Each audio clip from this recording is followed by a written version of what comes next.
Tere kõigile, eetris on nädala uudised. Uus tehnoloogia keskendub magneesiumhüdriidi MgH2 kasutamisele, valge või hõbedase kristallilise pulbri kasutamisele, mis on võimeline salvestama suures koguses vesinikku. Materjal ja selle erakordne tahkis salvestuspotentsiaal äratsid teadlastes algselt huvi rahumeelse eesmärgi vastu. Vesiniku transportimiseks võrguvälistesse kohtadesse, et seda kasutada kütuseelementide abil puhta energia ja soojuse tootmiseks. SCMP selgitab, et magneesiumhüdriidi mahutavus on palju parem kui survestatud paak. Materjal pakub huvi ka kosmoselaevade tõukejõu valdkonna teadlastele. Loomulikult mõistsid teadlased, et tihedalt pakitud vesinik pakub erakordset plahvatuspotentsiaali ja asusid ehitama lõhkeseadeldisi hävitava jõu mõõtmiseks. Hiina teedraev hindamine algas väikese katsepommiga, mis kaalus vaid 4,4 naela 2 kilogrammi. Saadud tulekera avaldas teadlastele muljet, tekitades soojust üle 1832 kraadi Fahrenheiti 1000 Celsiuse järgi. Veelgi olulisem on see, et tulekera kestis üle 2 sekundi, mis on 15 korda pikem kui võrreldava mastaabiga TNT plahvatus. Kreml on hilinenult reageerinud Washingtoni ettepanekute ja lõpetada sõda Ukrainas, kiites ja tervitades Trumpi administratsiooni välistamist Ukraina liitumisest Põhja-Atlandi lepinguorganisatsiooniga NATO. Siiski, nagu teatab The Wall Street Journal pärast eelmisel nädalal Euroopas toimunud kõrgetasemelisi kohtumisi, ei näidanud Moskva leppe saavutamise suhtes kiireloomulist suhtumist. Oleme Washingtonist erinevatel tasanditel kuulnud, et Ukraina kuulumine NATOsse ei tule kõne alla, ütles Kremli pressiesindaja Dmitri Peskov esmaspäevasel pressibriefingul. See on midagi, mis meid rahuldab ja langeb kokku meie seisukohaga. Ukraina ei tohiks olla NATO liige ja tal ei tohiks olla väljavaateid sellega integreeruda, ütles Peskov. Selleks oht Vene Föderatsiooni rahvuslikele huvidele ja see on üks konflikti algpõhjuseid. Iisraeli sõjavägi on üha enam valinud Caterpillari T9 buldooserite mehitamata versiooni paigutamise paljudele lahinguväljadele. Kaugjuhitavad süsteemid võimaldavad IDF-il alasid tasandada ilma lisavägedega riskimata. The Times of Israeli andmetel on Tel Aviv mehitamata T9 roobdooseri Gaza sektorisse ja Liibanoni alates 2023. aasta 7. oktoobrist saatnud ning Iisraeli ametnike sõnul suurendab Iisraeli kaitsevägi süsteemi kasutamist. Üks allikas ütles AFP-le, et Iisrael on robootilisi tööriistu kasutanud üle 10 aasta, kuid väga väikeses koguses. Nüüd kasutatakse seda laiaulatuslikus sõjas. Roobdooseri töötas välja Iisrael Aerospace Industries IAI, kes väidab, et platvorm on ülim lahingubuldooser.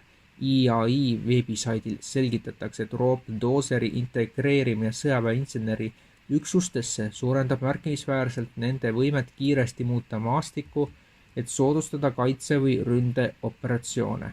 Kuigi roobdooserit saab kaugjuhtida, võib IAI väitel töötada isegi autonoomselt.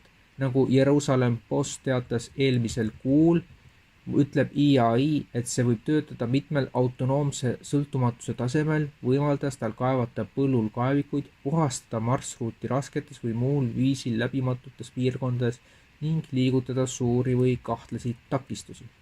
Hiina peatamine paljude kriitiliste mineraalide ja magnetite ekspordiga kättemaksuks USA tollitariifidele on häirinud mõningaid Elon Muski plaane ehitada humanoidroboteid. Juba see, et Peking peatab kriitiliste komponentide tarned, rõhutab tungivat vajadust haruldaste muldmetallide kaevandamise ja rafineerimise ning ka arenenud tehnoloogiliste tarneahelate poole või tagasi kaldale suunamiseks, kui USA loodab säilitada oma domineerimise 2030. aastatel.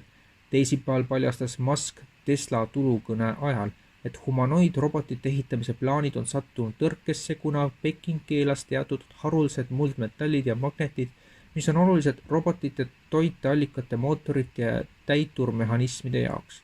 Seda mõjutab rohkem tarneahel. Põhimõtteliselt Hiina nõuab ekspordilitsentsi, et saata kõigile magnetiga, nii et me töötame sellega Hiinaga. Musk hoiatas, et magnetite nappus võib Optimuse robotite tootmist aeglustada. Ning peaaegu samal teemal lõpetuseks, ookeanikaubad transiidiajad Shanghaist Los Angelesse jäävad tavaliselt vahemikku 14–40 päeva ning kiiremad teenused, näiteks CMA, CGM-i kiirendatud marsruudid, tarnivad konteinerid vaid 3 nädalaga. Kuna enamikul Hiinast pärit impordile kohaldatakse nüüd 145% tariife, ilmneb täielik majanduslik mõju tõenäoliselt umbes 6-ajalise või enama viivitusega, kui impordimahud ja tarneahela häired hakkavad kehtima. Varased kõrgsagedusnäitajad näitavad juba, et need häired on peatsed. Vaatame üle peamised kaubanduse arengud pärast seda, kui president Trump kuulutas pärast 2. aprillil Liberation Day 11. aprillil Hiina imporditariifide tõstmist 145%.